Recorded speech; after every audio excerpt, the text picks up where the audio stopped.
Minutes past 12 right now. Adam Ball, BBC Radio Oxford. Okay, so here's a question. What were you doing at aged 10? Maybe you were going to school, maybe you were playing games, hanging out with friends, playing on your bike. Well, 10-year-old Joe from Farringdon is writing and publishing his own books. So here to talk about his latest book is Joe and his mum, Nadie. Welcome to the show, both of you. Thank you very much, Adam, for having us. It's an absolute pleasure. We've just been having a little chat and he's been showing me his back catalogue of books. You're on your fourth one now. Yes, I am. Incredible. So, just in case people haven't heard your story, could you just give us a quick reminder, Joe, of who you are and what you do, and more importantly, why you do it? Yes. Thank you, Adam. Hello, my name is Joe Rajapaksha, and I am a 10-year-old climate campaigner. I started my journey when I was 4, watching Sir David Attenborough's documentaries. And then I learned about the environmental issues, and I really wanted to do something to protect our planet.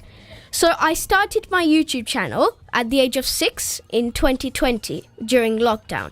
And it was really nice for me because I could share anything that I learned, which I would usually share at school. Then I created more social media, I educated a few more people, I won a few awards, and then I started publishing books because I realized it's not enough. Kids don't have social media, and my target audience is kids because they are the future of this planet. So writing a children's book would actually be a bit more effective. So I didn't just write a children's book, I wrote a few children's books. You absolutely have. Yes. And we've just been going through them. So let's just be very quick so that we can squeeze all this in. Do you want to just explain the book I show you? These are in order of publishing. Yes. And what they were for and what they're about. So the first one is The Changing World. So that is my first book that I have published. It is about climate change. The book is dedicated to Sir David Attenborough, and all of the money that I get will be donated to the Lewa Wildlife Conservancy in Kenya. Lovely. And then your second one, I mean, the animation, they're glossy, and the animations and stuff, it's just incredible, these books. So your second one was Bee Friendly. Yes. So B as in B-double-E. Yes. So this book is about pollinators, mainly bees, and it explains how important they are and the dangers they face and what we can do to help them. All of the money will be donated to the Oxford Health Charities Green Spaces Appeal, and that is my second book, Bee Friendly. Your third book was the UK's Amazing Animals. Yes. So this book is I use it with a friend at school called Zach Penny. He is a wildlife photographer. He took photos and I wrote the words. So these are basically about 12 animals that live in the UK. So hang on, all of these photos were taken by your friend at school? Yes. They're incredible. I know they are. He's done pretty good with this. Whoa. And the book is dedicated to our school that we both go to, Pinewood School in Shrivenham. Okay, and your brand new book, which is in front of me Yes. right now, which I know you are really excited about, is called The Poisoned Blue. Yes. So this book actually took the longest to publish. So let's say my other books were about 6 or 7 months. Okay. This one took over a year because this is very scientific.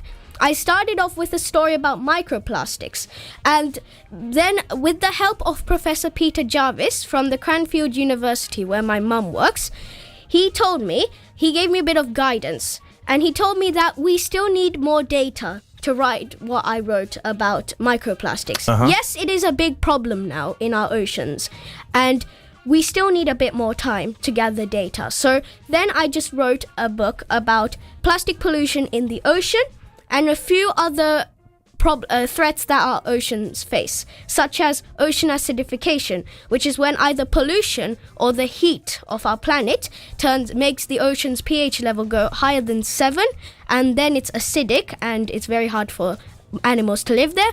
Coral bleaching, which is when ocean acidification makes the algae go away from the coral, so then there's nothing to photosynthesize energy for the coral, so then the coral dies.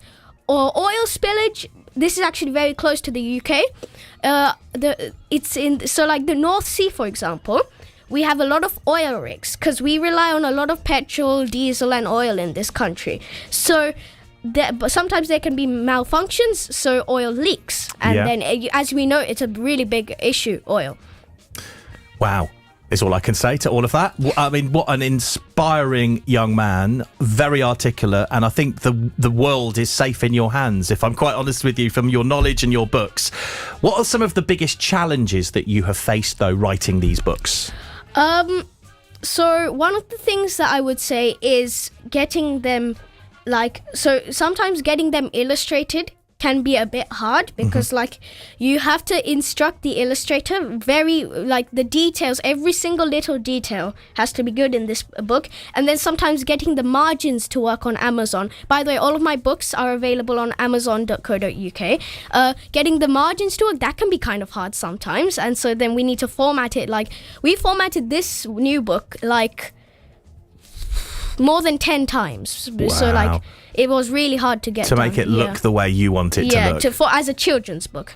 And then also, all of them, this book is dedicated to Dr. Asha DeVos. So donating all of the money. Here's the thing, all of my books, all of the money goes to charity. Every single one. So I don't get a single penny. So it's quite hard dealing with the cost. But whenever you buy a book, it might seem pricey, but it will all go to charity. And Amazon also take away quite a lot of money from my book. If I sell them for about £10, they take away more than 6 or 7. So it's quite hard to do this, but we get there in the end, and it's worth it. And you are pushing through with it, quite clearly unstoppable. Nadi, Mum, you must be quite proud. I mean, listening to him talk there, so articulate, really knows what he's talking about and really knows what he wants to do in the world. Of course, Adam. He's very clear about his ambitions. In future he wants to be an environmentalist, environmental engineer. So he said I want to study engineering, but I don't want to lose the environment bit as well. So if whatever I invent, it needs to help the environment. So he's very clear about things. His passions are very clear. Sometimes I have to stop him, when I'm cooking, he just walk Reel in him in a bit. with random facts, and then okay, hold on, let me finish cooking, and then he comes up with lots of ideas. So he's unstoppable. He never stops things. So it's hard to deal as a parent. Well, all of Joe's books, as we've kind of heard, focus on different environmental issues. I mean, what do you hope that these books achieve?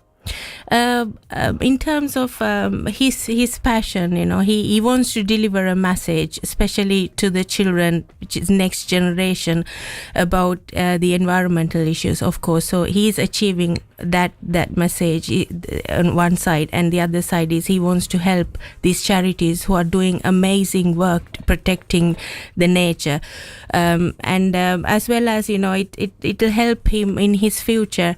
I don't know, to become an author plus environmental engineer. He can do a lot of things. So the donations that are given. Yeah. So this book in particular.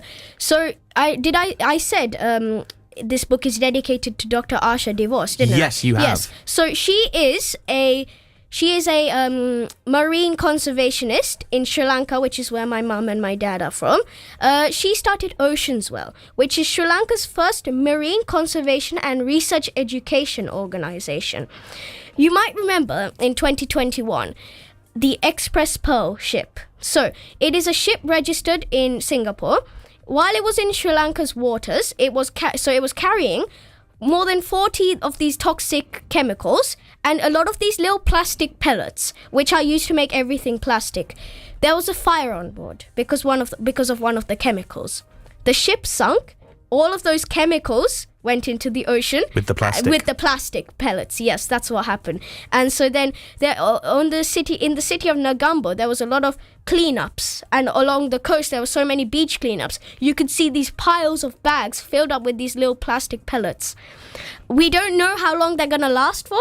For the entire time that the Earth is around, it'll be there, because that's how long plastic takes. It takes more than 500 years to decompose. And even if it does, it's just little microplastics. Of course. That's quite useless. I could sit and talk to you all day, Joe, about this, but unfortunately we don't have time. There's one question I want to ask you before we let you go, and that is what you've got in the pipeline. What's next for you? What's the future holding? That is a really good question. So, I will continue to make my videos. I will continue to make public appearances. I give a few speeches so I've been invited to a scouting group in September to talk, and my next 2 books are also coming out.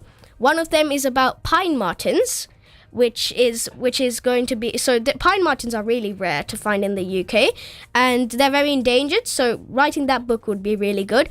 And I also got another book coming out which is about how we have affected our world and how we are sorry to the future generations, so that'll be coming out. I think you've got a very bright future, Jo. It's an honour to have you in the studio with me today. Do you want to just give your social media channels a shout while you're here, so if anyone wants to follow you? Yes, so I am on Facebook, Instagram, TikTok and YouTube, all under the name Science with Jo. It's all about climate campaigning and nature, so it'll be worth your time. Amazing. Well, thank you so much, both of you, for coming in. Thank you Nadi very and much. Jo, appreciate your time and good luck with it all. I'm sure you are going to be very successful. Thank you, Adam. Thank Bye. you, Adam.